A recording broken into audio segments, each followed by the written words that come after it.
ไปค้นทรายให้อาจารย์มาค้นทรายมาส่งเที่ยวโอ้หนักขนาดค้นทรายก็ได้เที่ยวได้กับบักหนักๆนะแล้วละบ่ได้ลงคลิปส่งมือแล้วแม่บ่มีคลิปลงบ่ได้เห็นคลิปส่งมือนอนไข้อยู่ไข้ส่งมือ3มือละมื้อเดี๋ยวนี้ก็ยังไข้อยู่เดี๋ยวนี้นะไม่ก็ยังว่าตอนนั้นโอซ่าไปเฮ็ดแก้ทรายให้อาจารย์ส่งเที่ยวนะ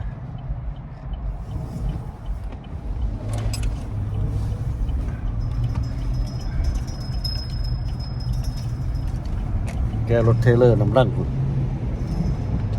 แกรถเทเลอร์ทั้งลังคุณ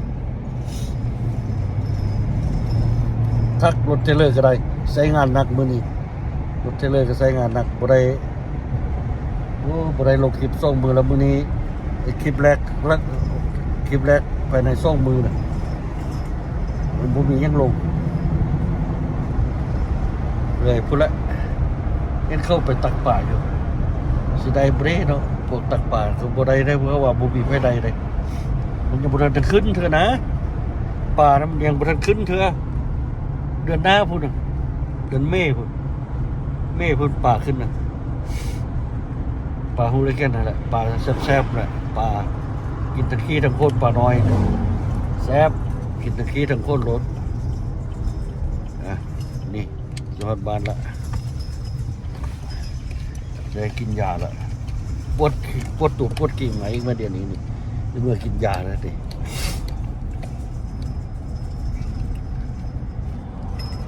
โอเคเหรอสวัสดีบานละไปบูมีคลิปลงเพื่อบ่ได้ลงคลิป2 มือบ่สบายใคร2 มือ3 มือยังบ่ดีเท่าใดเดี๋ยวนี้เลยแต่ว่ามื้อนี้ค่อยยังทวนแล้วค่อยยังแขนได้น้อยหนึ่งเลยค่อยลุกได้กำลังสิไปวัดไปแก้ขี้สายให้อาจารย์ไหมรู้ไหมมื้อนี้ฟ้าแดดดีไหมกำลังสิไปวัดแก้สายให้อาจารย์นี่แก้เทเลอร์ไปพร้อมแก้เทเลอร์นี่ไปพร้อมฮุกอัพเทเลอร์สิไปใส่สายฮุกอัพเทเลอร์ไปพร้อมเลยไปแก้สายให้อาจารย์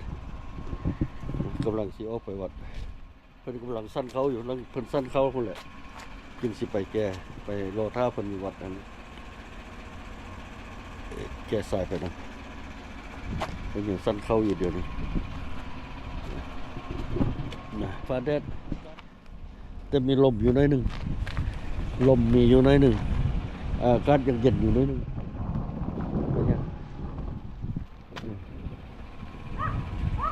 อากาศยังเย็นอยู่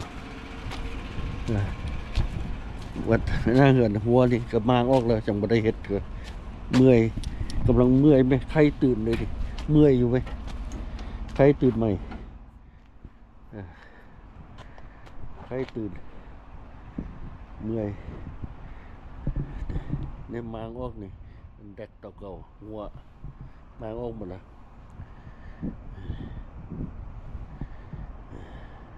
ต้นมะแอปเปิลนี่สิคืน10อยู่ว่าคือสิคืนอยู่ดอกเนาะสมมติแอปเปิลนี่คือสิคืนอยู่ดอกต้นใหญ่เอาต้นใหญ่มาปลูกเลยเลย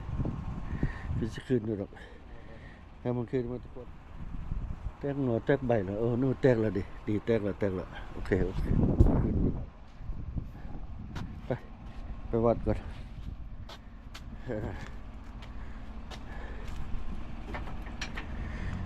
ไปแก้ทรายให้อาจารย์เพิ่นสิเอามาตบพระธาตุทรายไหมโอเคไป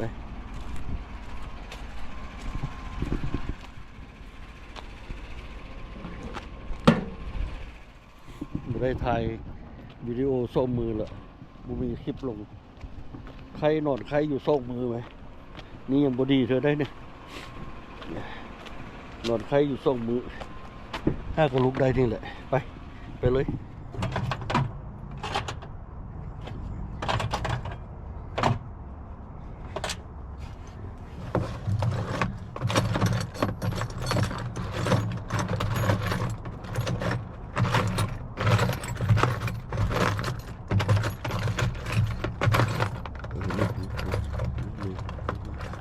Yeah. เสร็จถูกต้องทัน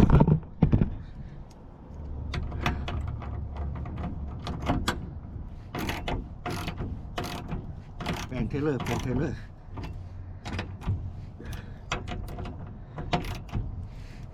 make it more tight นี่เนี่ยmore tight นี่อยู่นี่อันนี้ yeah wrong direction this one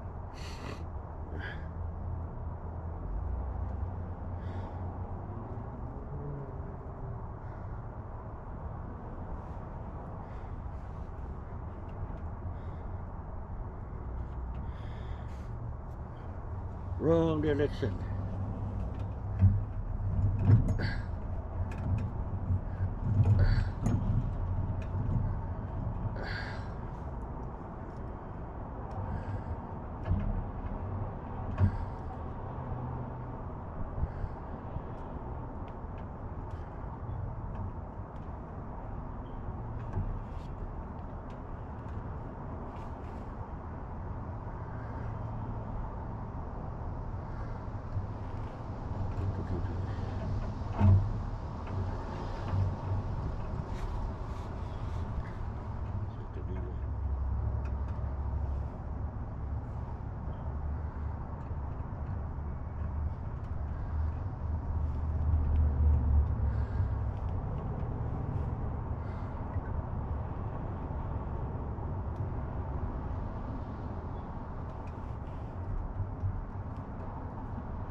Saya school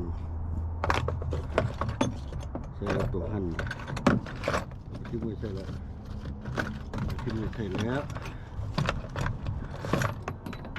the right one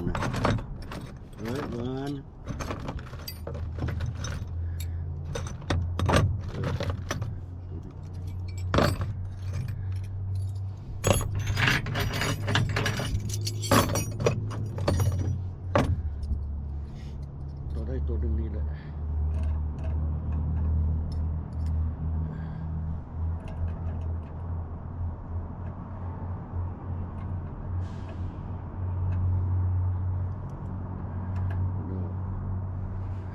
No not let's do something else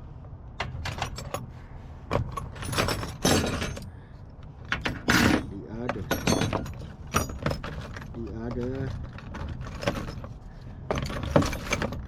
maybe this one maybe this one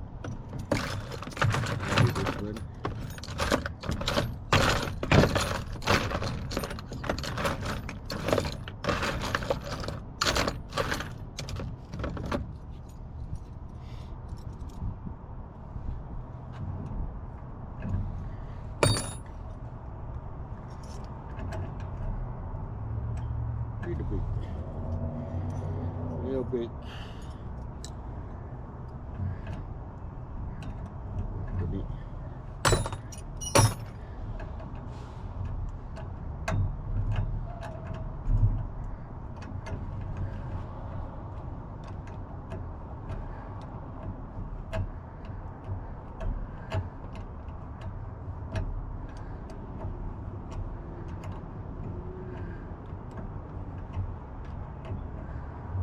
โอเคเป็นเทเลอร์นี่ใช้อาจารย์เลยโอเคมาพอว่าเดาอีกเอาอีกกลุ่มหนึ่งเนาะใช่อาจารย์ไม่ไปก็ได้ที่นี่ครับอาจารย์เพชรไปก็ได้อาจารย์เพชรรู้แล้วนะใช่รู้เอาบอกเลยจำได้แล้วใส่ไปจะผมรู้อยู่แต่ว่าให้อาจารย์เพชรเข้าไปซื้อใช่ไปเอาอีกกลุ่มหนึ่งมาเดี๋ยวอาจารย์เพชรเข้าไปซื้อนะ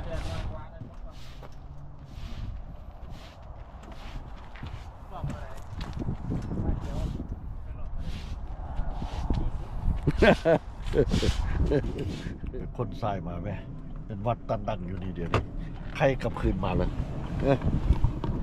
คนทรายมาจอด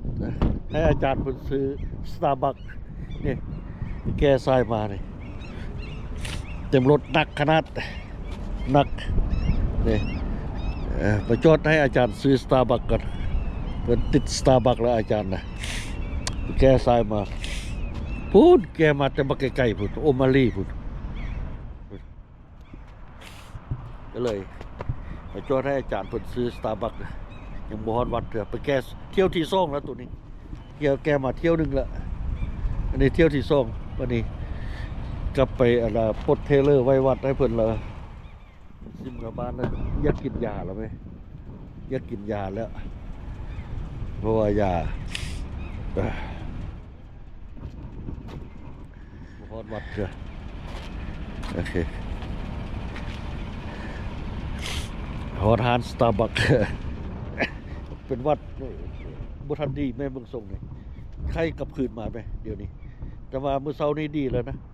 เนี่ยใครกลับคืนมาเมืองทรงนี่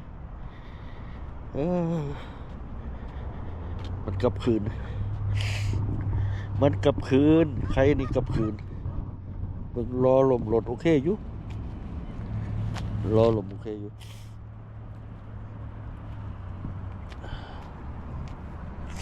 โอเค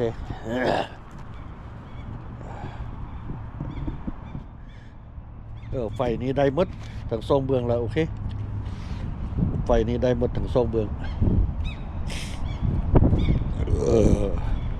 โอเคไปรอถ้าอาจารย์งาวัดซื้อกลับบ้านไปกินยุกกินยาแล้ว